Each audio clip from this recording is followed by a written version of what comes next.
இது இயற்கையாக பழத்தில் உள்ள கலர் தான். ஸோ இதே இது வந்து இங்கே பாருங்க,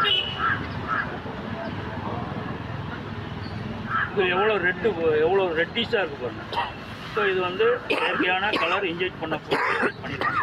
ஓசூரை அடுத்த தேன்கனிக்கோட்டையில் இவ்வாறு ரசாயனம் கலக்கப்பட்ட டன் கணக்கிலான தர்பூசணிகளை உணவு பாதுகாப்புத் துறையினர் பறிமுதல் செய்தனர். கோடைக்கு முன்னரே வெப்பம் அதிகரிக்கும் நிலையில் சாலையோரங்களில் விற்பனை செய்யப்படும் இளநீர், நுங்கு, பழச்சாறுகள், தர்பூசணிகளை பொதுமக்கள் அதிகம் வாங்கி உட்கொள்கின்றனர். தேன்கனிக்கோட்டையில் எந்த சாலையில் திரும்பினாலும் தர்பூசணி கடைகள் காணப்படுகின்றன. தினசரி தர்பூசணி வாங்கும் வகையில் ஆங்காங்கே கடைகள் இருந்தாலும் பழங்கள் செயற்கை முறையில் பழுக்க வைப்பதாக குற்றச்சாட்டு எழுந்துள்ளது. இந்நிலையில் உணவு பாதுகாப்பு அலுவலர் முத்துமாரி தலைமையிலான குழுவினர் சாலையோர கடைகளில் ஆய்வு மேற்கொண்டனர். அதில் 2 கடைகளில் பழங்களை சிவக்க வைக்க ஊசி மூலம் ரசாயனம் செலுத்தியது உறுதி செய்யப்பட்டது. பாதுகாப்பா புதைக்கணும். இதை நாங்கள் அப்படியே தூக்கி போட்டு வெளியில ரோட்ல போட்டு வைங்க, நாய், ஆடு, மாடு எதனாலும் சாப்பிட்டு அது செத்து போயிடும்.